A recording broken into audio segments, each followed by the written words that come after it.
Hey guys, it's Mike from Plan Academy. In this video, I'm going to show you tools in P6 for fixing poor quality schedules.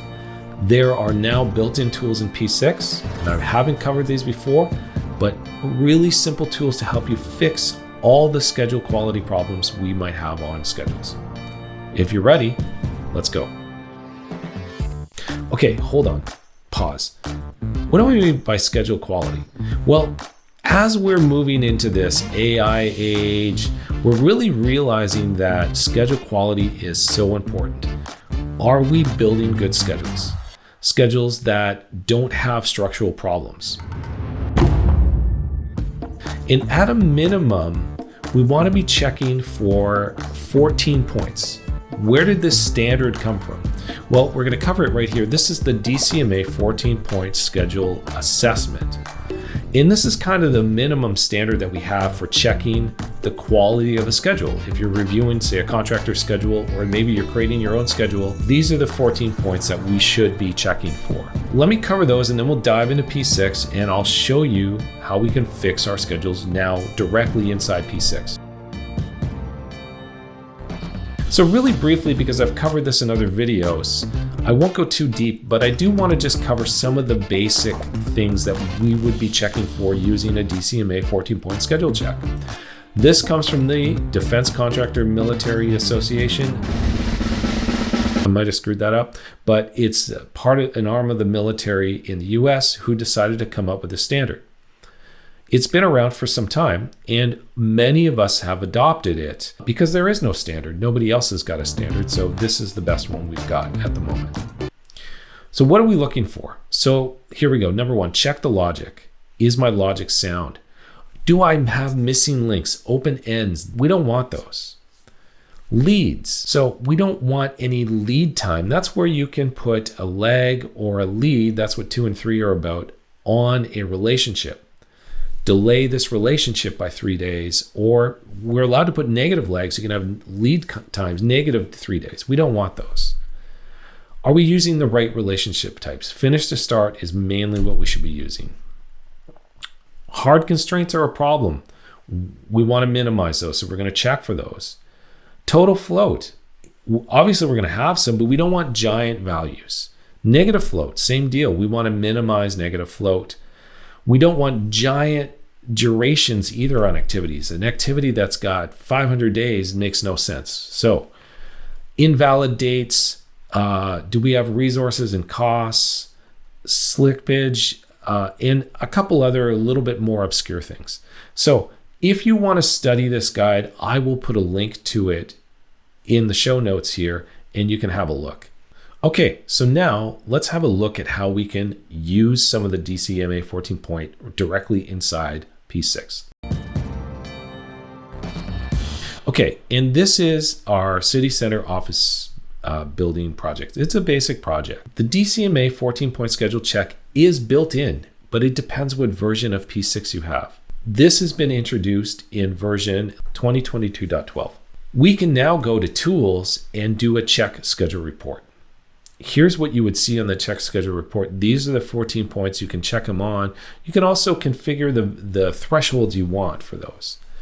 And when you run this report, it just cranks out an HTML report. I'll show you what that looks like right here. So it's a basic kind of HTML report. As part of the challenges we have with P6, HTML is not really good enough anymore. I want an Excel report, a web report. I want something a little bit better than just a static HTML file.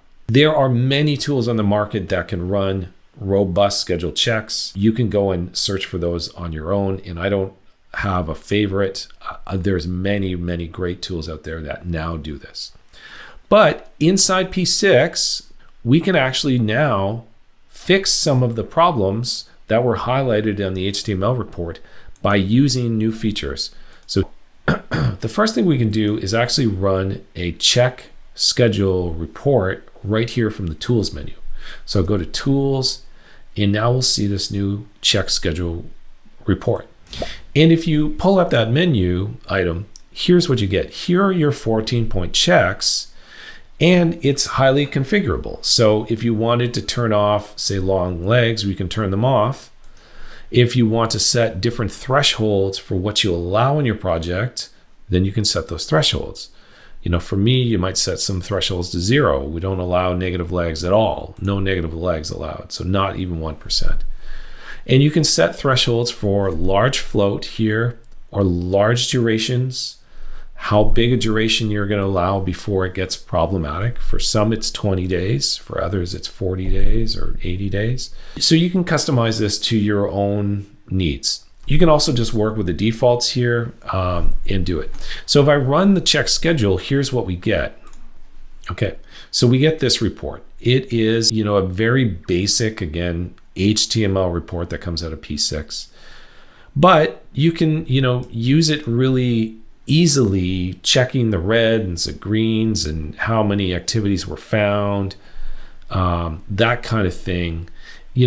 Down here, it does tell you the problematic activities, which is good. So if you wanted to cut and paste some of this into a report, you could.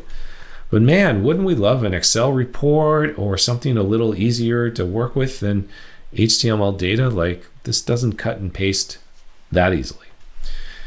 So, but we have this, okay? So if I wanted now to dig into my negative lags or my positive lags, here's how we can do that easily in P6. These are the filters, the check schedule filters that are becoming invaluable. How do you find them? Go to the View menu, scroll down, expand this menu all the way. You're going to see a new entry here called Check Schedule. You could actually just run them right here. So if I wanted to just run a filter on negative lags or positive lags, let's do that, positive lags. There is my filtered activity list for positive lags. So we can run them right from the View menu, but we can go one step further. Let's check this out. So we'll expand that menu again and go all the way down to the toolbar options here. And on the toolbar options, there's also a new entry here called Check Schedule. Let's check that on. And you should see a new toolbar come up on the top of your screen. And now all of those checks are right here. And you can turn them on and turn them off. So here's the positive lags one that we currently have on. You can turn it on, you can turn it off. That easy. Let me validate some of this data for you. So on the Relationships tab, if we go to any one of these activities, we can now quickly see there is my start-to-start relationship. It might be off screen here. Let me just drag it over. Here's my start-to-start relationship with 4 days of lag. Let me tell you, this was never possible before with P6. To find lags and leads on activities was next to impossible, involved a lot of Excel work.